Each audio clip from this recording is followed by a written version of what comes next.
Hi, everybody. Welcome to Christian Homestead. My name is Jared. We're back in this book called Scraps of Biography. I've been combing through it, mostly looking for visions, visitations, and I found another one. And this one's kind of rare. I was really excited when I found this. If you don't know, if you're new to the channel, I have a spreadsheet that's a timeline of visions, visitations, near-death experiences, and things like that throughout church history. And so far, with what I've collected in this video, I have, when you go to the very bottom, I have a total of 98 on this spreadsheet. And the further I go with this, the more I realize that there's so many more to find.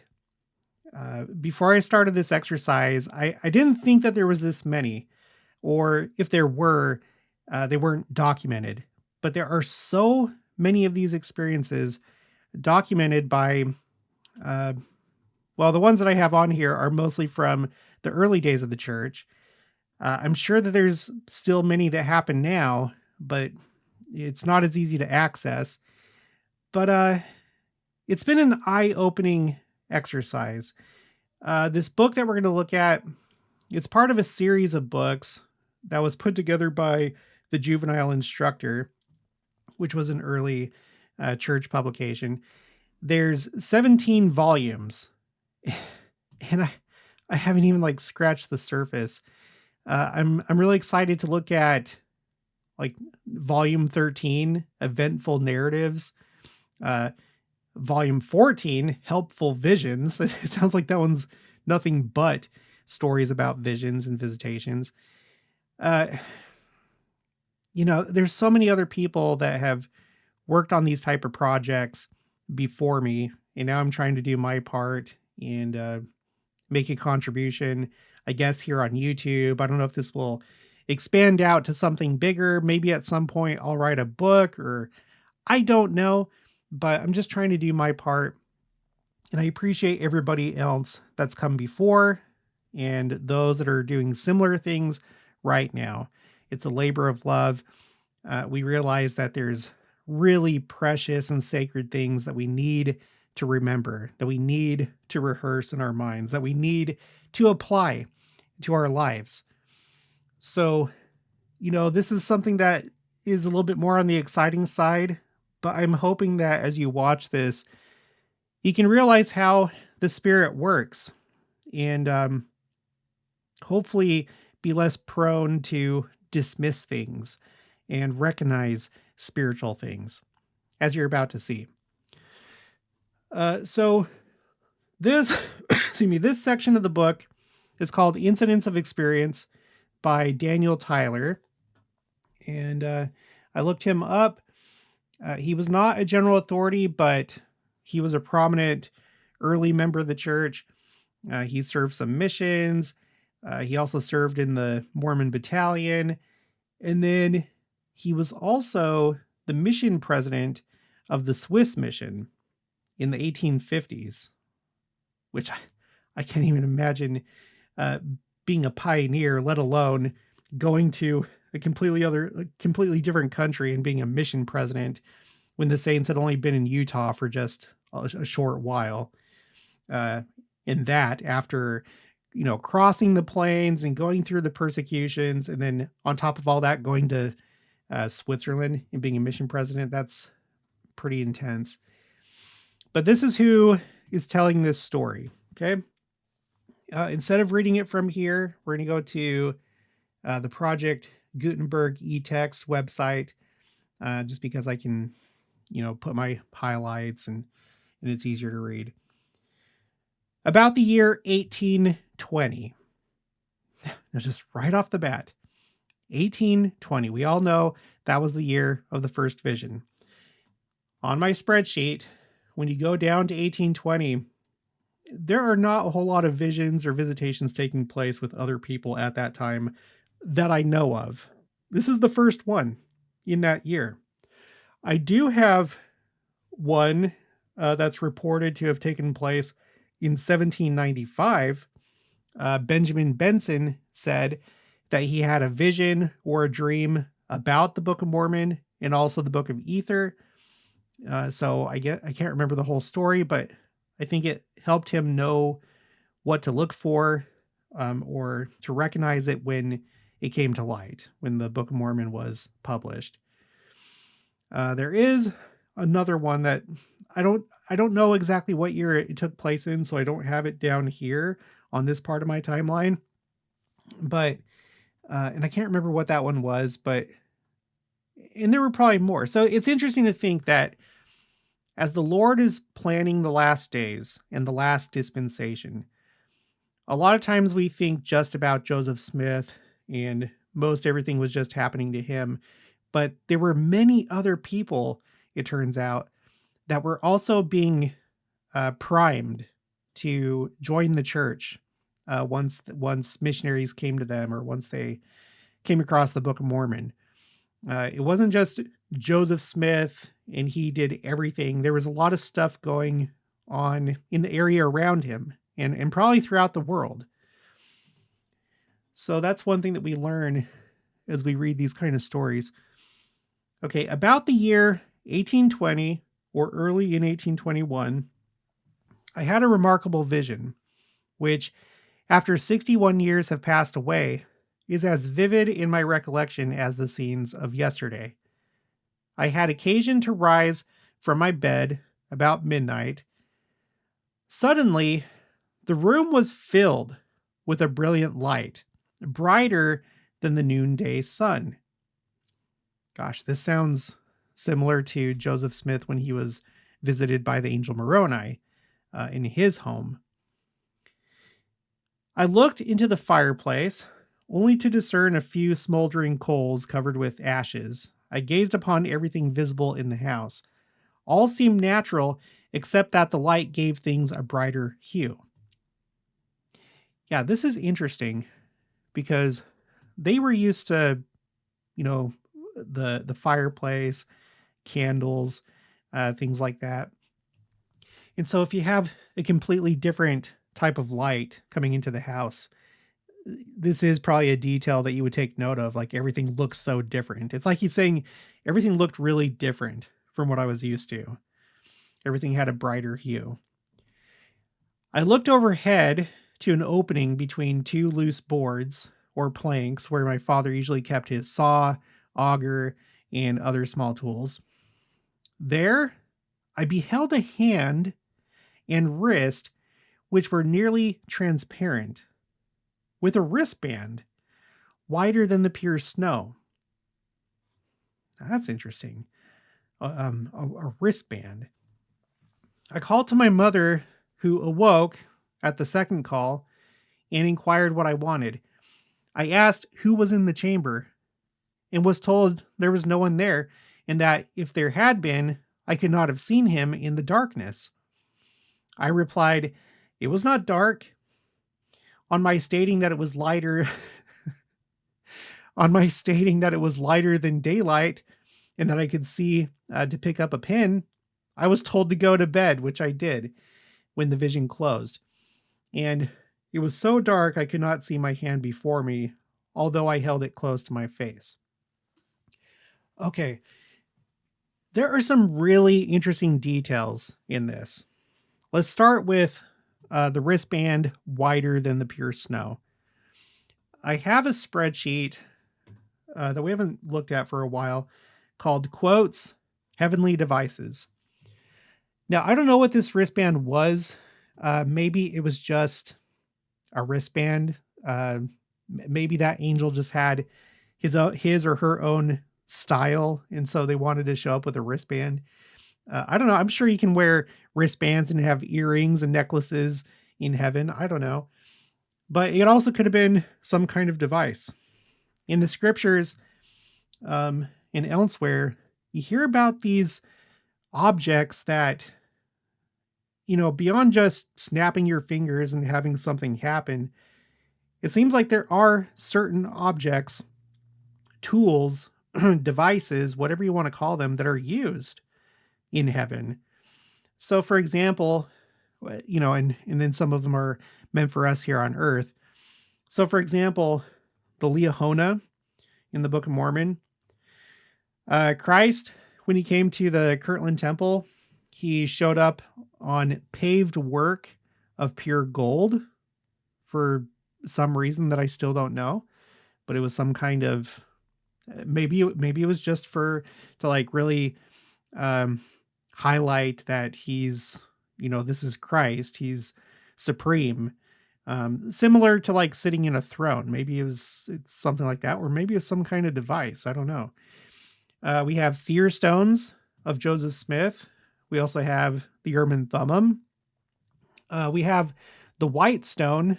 That's what? I thought I updated this. What the heck? What happened? Well, we have the white stone mentioned in Doctrine and Covenants 130, verses 6 through 11, but also Revelation chapter 2, verse 17. And before making this video, I added that. So I don't know why it's not there. But we have two scriptures talking about a white stone, basically once the earth is celestialized. And now we have this. If it's not just some kind of jewelry or something like that, if it has the function, then we're gonna go ahead and add the white wristband. It's an interesting detail. That's all. It doesn't hurt to take note of it. And then you have this other part where he saw this like really bright light. And I've thought about this when I've thought about the story of Joseph Smith. My understanding is that there were a lot of people that lived in that cabin. And I've wondered, how did the bright light coming from Moroni, how did that not wake up the rest of the household? We have that famous picture of Joseph Smith with Moroni. Maybe I should have looked this up before doing this video, but Joseph Smith, Moroni, visit bedroom. I just want to find that classic picture. Well, I guess all of them depict it as though he had his own room. I don't know if this is the Smith family home. This has like 2 beds, but look at this one. Look. So this one depicts Joseph Smith next to, I guess, one of his siblings.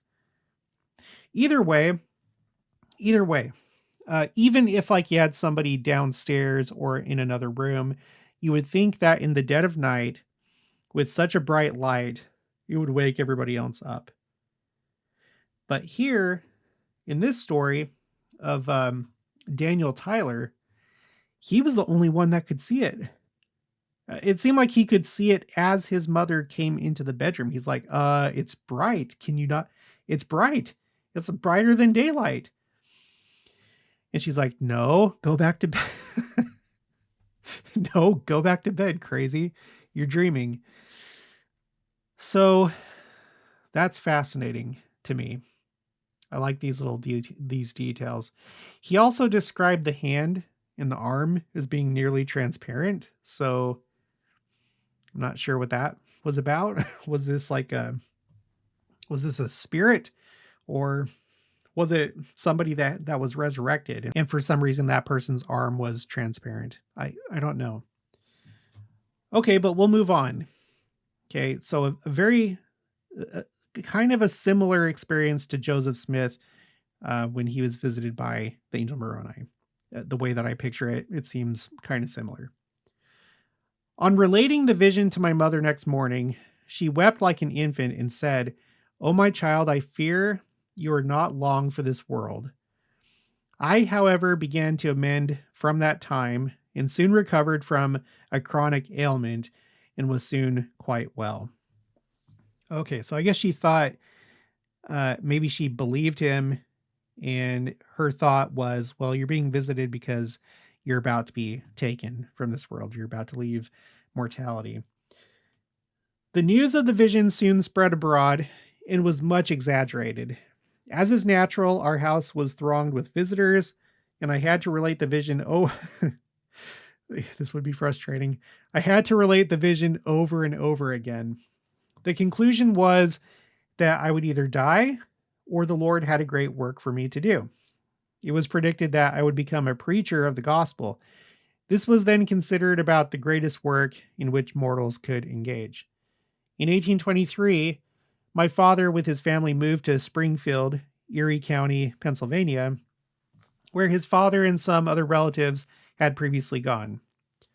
About this time, my father and grandfather became unusually interested in reading the scriptures and talking about them to their neighbors. I have that highlighted because we were just talking about how there are probably so many different things going on throughout the world as the church was about to be uh, restored and reestablished.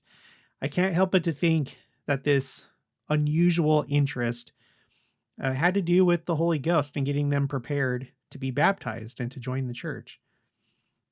Okay, one day my father happened to open to Mark 16th chapter, 16th and 17th verses. After reading them several times carefully, he said, "There is not a true believer in the world," as the promise was that the signs spoken of should follow those who believed. This is interesting because we just read um, a while ago an account of another early church member named Benjamin. I can't remember his last name. I think it was Benjamin Brown, who was reading in the scriptures and reading about the different gifts of the Spirit. And he thought, well, if that's how the church was back then, we should still have that today. And he would go and talk to his pastor in different churches, and they would laugh in his face and tell him that, those things don't happen anymore and just to forget about it. And the gifts of the Spirit were part of his conversion to the gospel because he came across the church and he witnessed and participated in speaking in tongues. In fact, he was visited by 2 of the 3 Nephites. And the first time he spoke in tongues at church, there was a language he didn't recognize, but then later when the 2 Nephites showed up, he recognized the language. It was the Nephite language that they were speaking to him in that visitation. So I think in those early days of the church, it was necessary and appropriate to have more of these kind of like unusual experiences because they were about to be asked to do some pretty extreme things and to just go off of faith. Um, with all the persecution that they would face and moving around from state to state and being asked to be the mission president of Switzerland. So that's my insight into that. Okay, he showed the passage to several ministers, mostly Methodists, and argued with them. The more he argued, the more convinced he was that the gospel was not on the earth. And he was able to confound the most learned divines, although he was quite illiterate. My grandfather also had the same views, and he prophesied that he would die, but my father would live to see the true church organized with all the apostolic gifts and blessings. So that's interesting. For this cause, much unfavorable comment in the neighborhood was indulged in, and my grandfather was often asked, usually in a derisive way, why he did not have this dislocated shoulder, which had been put out of place for some 30 years. Geez, that's a long time to deal with that. Replaced by the power of faith. He argued that it would be done if he had sufficient faith. One morning, he came from his bedroom and told my father's family, with whom he lived, that the Lord had revealed to him that, quote, whereas physicians had said your shoulder could not be set, he would let them know it could be done, for he would do it himself. So these are with capital H's, he himself. So the Lord would show them that he does have power to do that, and there still are miracles. My father replied that if the Lord had given him such a revelation, it would be so, for he could not lie. He, however, was rather incredulous, notwithstanding he had been advocating the doctrine of miracles for some time. I highlight that because, one of the themes of my channel is being able to recognize the things of the Spirit, specifically signs of the times, because that's what we're mostly interested in on this channel. It's a Second Coming channel. In how it's necessary to have the Spirit. It's also necessary to have the experience in your own life in being familiar with how the Spirit works, which a lot of times it's through simple means. Uh, a lot of the time it's coincidences, quote unquote, or things that come through other people, um, or just the way that things work together. But it's not usually going to be these big, obvious, miraculous things that you might expect. So it's just interesting how we have a hard time actually believing in divine power.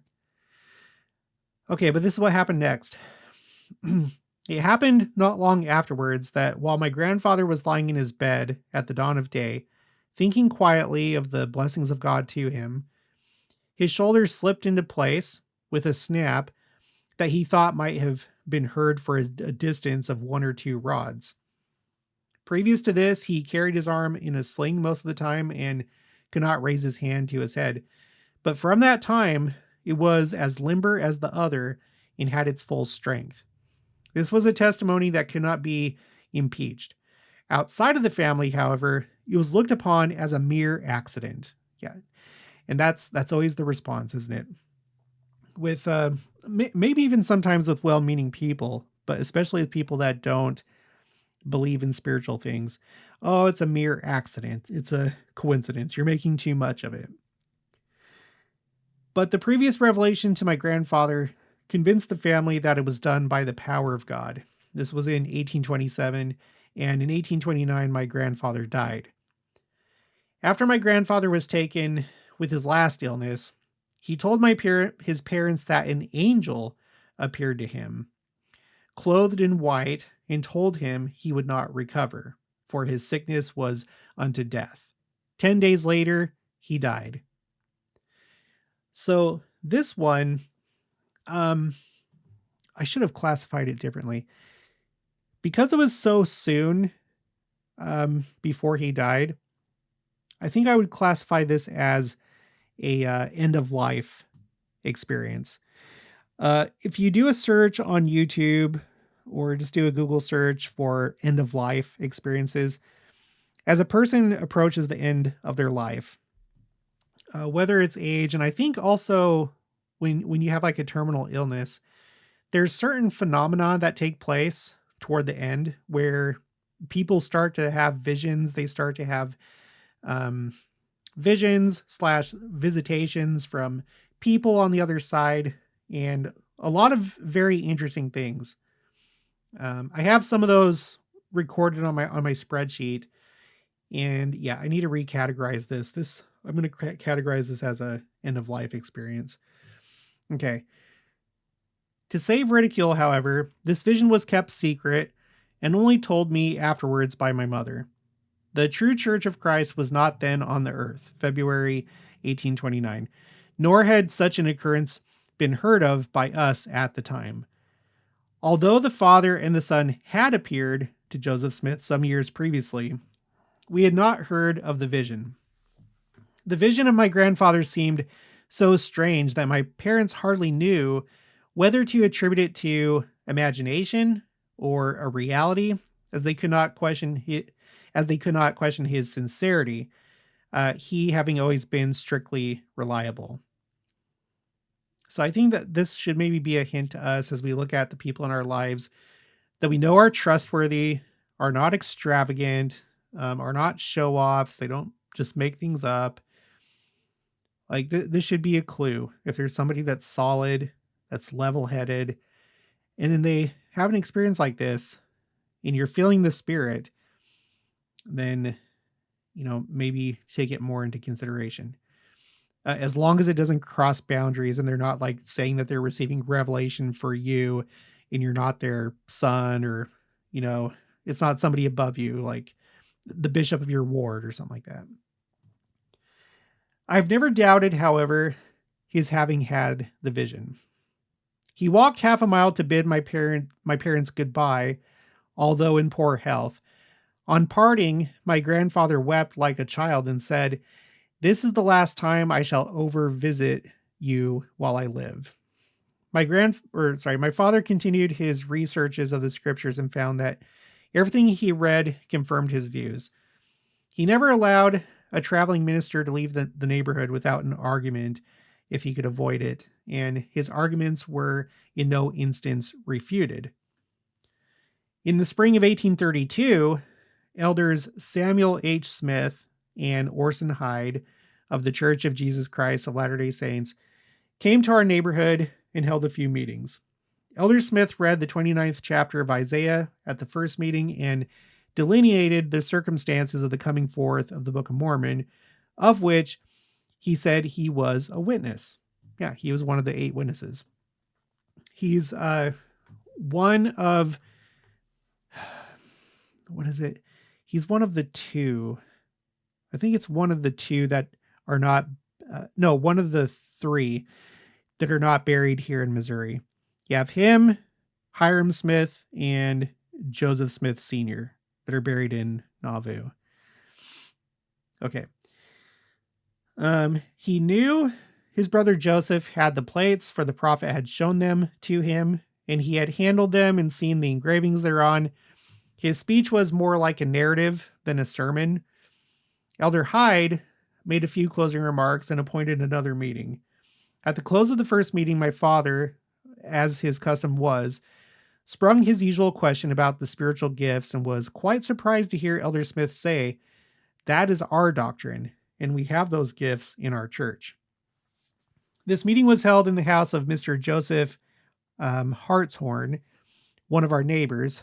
At the close of the meeting, I picked up the Book of Mormon, which they had left lying on the table, and began to read the preface in relation to Martin Harris losing 116 pages of the original manuscript.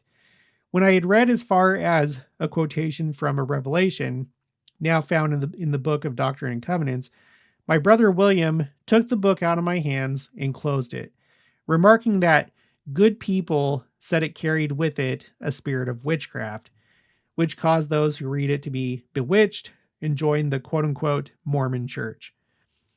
I was then over 15 years of age, and my brother, who was next older than myself, was in his 18th year.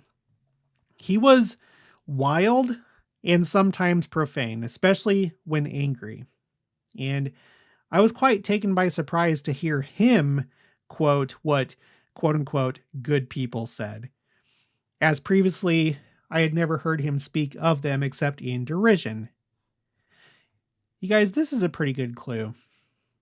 If you have somebody in your life that isn't really known for being a good person themselves, or they have issues, they're profane, they're not spiritual, they usually look at what you know to be good people, they look down on them, and then they're trying to tell you what's good or what's right, you might consider putting that advice to the side and go with those that you know are solid, grounded, that have the Spirit with them.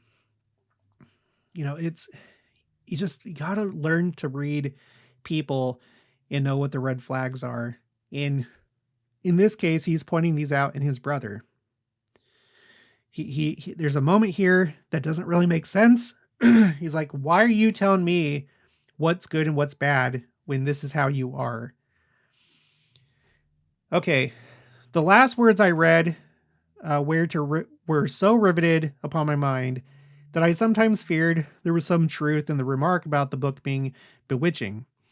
The words were, "I will show unto them," the wicked who had designed to change the manuscript in case Joseph retranslated it, "that my wisdom is greater than the cunning of the devil." Before leaving the place, the elders baptized 3 persons. My father soon became a bitter enemy. I believed every word of the first discourse referred to previously, but dared not make my belief known because of my youth and the bitterness of my father. He admitted that the quote-unquote Mormon doctrines were true, but claimed that the members of that church had adopted them to cover up a fraud. All classes of people joined in the cry, "Beware of false prophets who come to you in sheep's clothing," etc. telling ridiculous stories about old Joe Smith walking on the water, pretended miracles, angels being caught, etc. The stories were about the same as those which the elders now have to refute. Okay. And then I got a little bit more in this first part of chapter 2. There was no human being to whom I dared make known the fact that I believed in the teachings of the despised quote-unquote Mormons. I had, however, for some time been in the habit of engaging in secret prayer, and that's a key. You have to be connected with the Lord and pray, and He will guide you. That's basically the first step when you're not a member of the church, is to be praying. And now, in this hour of trial, I went to my place of secret resort and poured out my soul to the Lord and made covenant with Him that in case my only sister would believe and be baptized, I would go with her. I soon learned that she, like myself, had believed the work from the beginning and was resolved to be baptized at the first opportunity. She was then in service at one of our neighbors. When she came home on a visit, Father asked her if what he had heard, that she intended to join the quote-unquote Mormons, was true. She answered that she believed that they were right and felt it her duty to join them. He remonstrated until he saw that her mind was bent on being baptized at the first opportunity. He then said, if you do join them, you must never darken my door afterwards. Wow.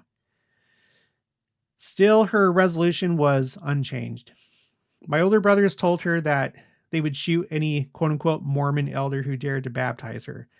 Thus, matters continued for several months, during which time I continued praying, not only for my sister, but for my parents and brothers, although my mother said little either way.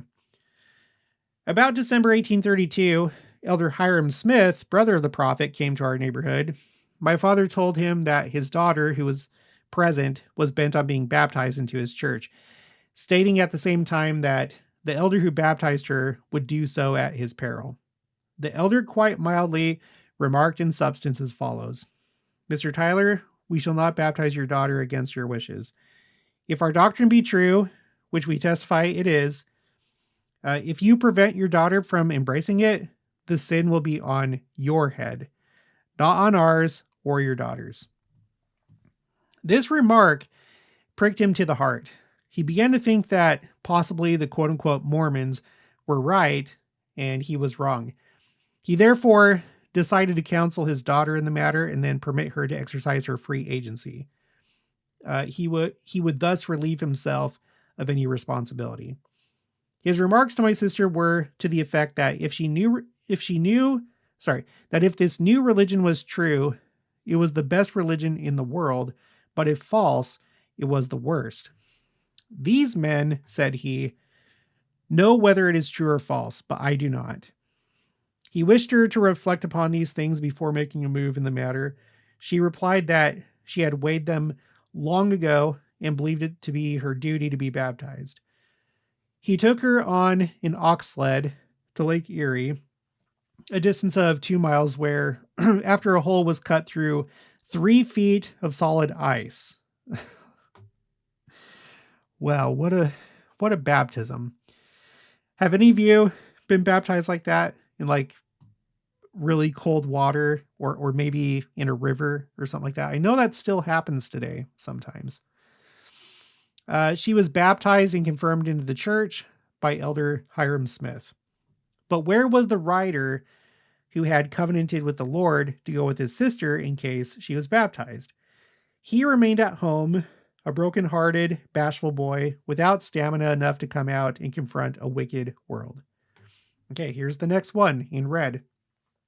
Soon after, my grandfather appeared to my father in a dream and told him that this was the people he prophesied of while living, and my parents were baptized. On my spreadsheet, if you want to look at this, you can access this anytime. The link is in the description box of each video. This spreadsheet is called Quotes, Visions, and Visitations. And for any given story to the right, I will like put like a little tally underneath these columns of whoever the visitor is. So with this first one where he was visited in his home and he just saw the transparent hand and arm and the wristband, it was an angel. We don't know the identity, so I'm just putting it, chalking it up as an angel. Up here in row 2, we have the total between all these different accounts, the total number of times or the total number of accounts that I have where these different heavenly messengers show up. I'm going to have to do a little bit of work to fix this one, family members, because this is a relatively recent addition. I think there's more of these stories that I have where I need to categorize it as family members, but I also have like individuals, like the individual names on here. But you have so many people that have shown up since this dispensation began. Prophets, angels, God the Father, Jesus Christ, Satan, and his followers, and then, friends and family. A lot of times it's family members, which shouldn't be too surprising. Okay. So in this case, his grandfather visited his father. Okay. Then my persecuting brothers followed. When the last named went into the water, I stood on the shore, feeling as though my ease was almost hopeless. I had twice failed to keep my covenants with the Lord, and now the third promise was about to be broken. At this juncture, my father, who knew nothing of my covenants, observed that I looked downcast, stepped to my side, and asked what was the matter. I was speechless and could not utter a word. I had been studying how I could ever have a heart to call upon the Lord again. How could he trust me further? On my father asking if it was not hard for my sister, parents, and brothers to leave me, I broke completely down and wept aloud. My father then, for the first time, told me I could be baptized if I wished. I, however, waited until the next Wednesday, this being on Sunday. During the interval, however, I pled with the Lord to forgive me of my sin of covenant breaking, and when I came up out of the water, not before, did I feel that he had answered my prayers, and that all my sins were pardoned. This was on the 16th day of January, 1833. I was a little over 16 years of age.